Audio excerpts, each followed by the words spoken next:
Hello guys, welcome back in my new video. आज हम शुरू करने वाले हैं हिंदी पेडागॉजी। तो हिंदी पेडागॉजी को शुरू करने के लिए सबसे पहले हमें पढ़ना पड़ेगा भाषा। भाषा क्या होता है कि भाषा हमारे विचारों अथवा भावों को व्यक्त करने का एक साधन होता है।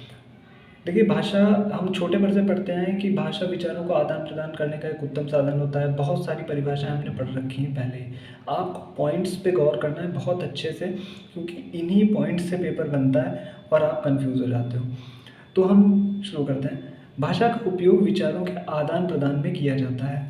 भाषा तथा लिपि का कोई निश्चित संबंध नहीं होता है। देखिए, भाषा और लिपि में कोई निश्चित संबंध नहीं होता है। कोई भी भाषा किसी भी लिपि में लिखी जा सकती है, और लिपि जो होती है वो भाषा का लिखित रूप होती है। जैसे कि हिंदी भाषा की लिपि होती है देवनागरी। इसके बाद हम बात कर लेते हैं भाषा के रूप की। देखिए, भाषा के प्रमुख 3 रूप होते हैं। 3 प्रकार की होती है: लिखित भाषा, मौखिक भाषा और सांकेतिक भाषा। लिखित भाषा वह भाषा होती है जिसे हम लिखकर प्रकट करते हैं। मौखिक भाषा ऐसी भाषा जिसे हम बोलकर प्रकट करते हैं। सांकेतिक भाषा जो संकेतों के माध्यम से प्रकट की जाती है। अब हम बात कर लेते हैं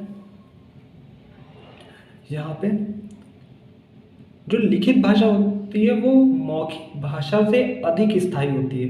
देखिए, जो एक बार हम लोग लिखते हैं वो बोलने से अधिक स्थायी होता है, क्योंकि वो हमें दृश्य हो जाता है, हमें वो दिखता है कि हाँ यही लिखा हुआ है। बोली हुई बात हम भूल भी सकते हैं। अब बात आती है मेन इंपॉर्टेंट टॉपिक है भाषा अर्जन, लैंग्वेज एक्विजिशन। तो ये क्या होता है? देखिए, भाषा अर्जन क्या होता है और भाषा अधिगम, 2 चीज़ें होती हैं। तो भाषा अर्जन जो है, देखिए अर्जन क्या है?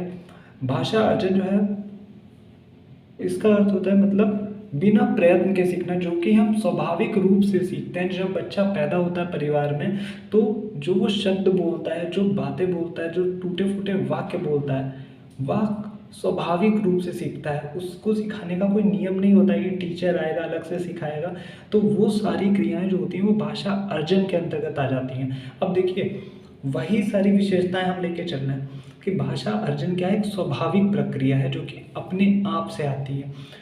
इस पर वातावरण का प्रभाव पड़ता है। यह एक सहज प्रक्रिया होती है, यह अचेतन प्रक्रिया होती है, यह अनौपचारिक प्रक्रिया होती है, और इसका मातृभाषा से अत्यधिक संबंध होता है, क्योंकि बच्चा पहली भाषा जो होती है वो उसकी मातृभाषा होती है।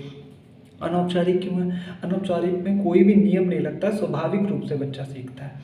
तो ये पॉइंट्स आप अच्छे से याद रखिएगा, क्योंकि कभी कभी अंतर आ जाता है। अब हम बढ़ते हैं अपने नेक्स्ट पेज की तरफ।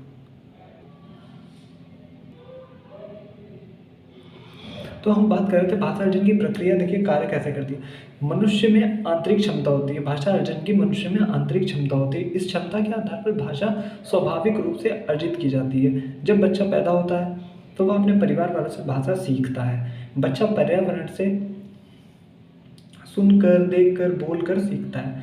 अब इसके बाद आ जाती है मातृभाषा। देखिए, मातृभाषा क्या होती है? मातृभाषा क्या है कि बच्चे के घर में बोली जाने वाली भाषा मातृभाषा कहलाती है। बालक विद्यालय आने से पहले मातृभाषा में अपनी बातें समझने व कहने में सक्षम होता है।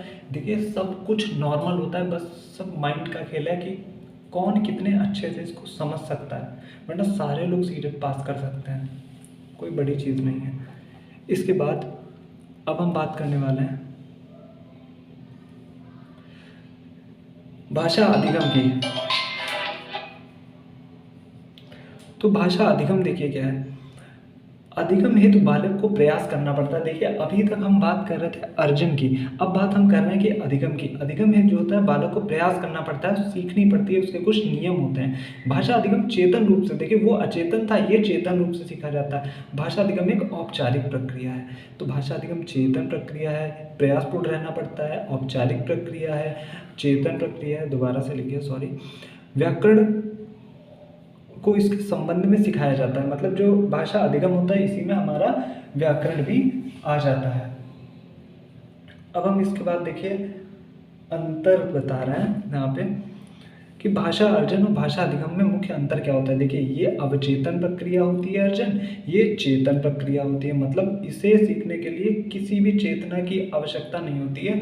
आराम से बालक स्वाभाविक रूप से सीखता है। यह स्वाभाविक होती है या प्रयासपूर्ण होती है, ये अनौपचारिक होती है या औपचारिक, इसके कुछ कायदे कुछ नियम होते हैं। मातृभाषा से संबंधित होती है, ये दूसरी भाषा से संबंधित होती है, क्योंकि देखिए मातृभाषा बच्चा स्वाभाविक रूप से वातावरण से सीख लेता है, लेकिन जो दूसरी भाषा होती है उसे सीखने के लिए उसे प्रयास करना पड़ेगा, तो वो आ जाती है हमारी भाषा अधिगम में। अब देखिए ये क्वेश्चन आ चुका है कि भाषा अधिगम व भाषा अर्जन में मुख्य अंतर किसका होता है, तो वो होता है यहाँ पे ऊपर है, भाषा अधिगम व भाषा अर्जन में मुख्य अंतर वातावरण का होता है। मातृभाषा हमेशा अर्जित की जाती है, बच्चा एक से अधिक भाषा अर्जित कर सकता है यानी सीख सकता है।